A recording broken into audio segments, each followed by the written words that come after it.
तिचं 100% ह्या पोरीसोबत चक्कर चालू आहे वाटतं. आज ह्यांना येऊ द्या घरी. कसं भाऊजीचं ह्यांना नाव सांगतो बघ.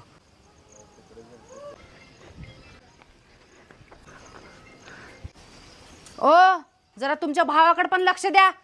तुमच्या भावाचं त्या शेजारच्या पोरीसोबत चक्कर चालू आहे. होय का? थांब येऊ दे, त्याला दाखवतोस. भाऊजी आले. काय रे, तुझं त्या शेजारच्या पुरीसोबत गुटरगू चालू आहे का? हे नाही दादा, ती तुझ्याबद्दलच बोलत होती. काय म्हणलाल ती? तुझं दादाले चांगलं म्हणाल ती.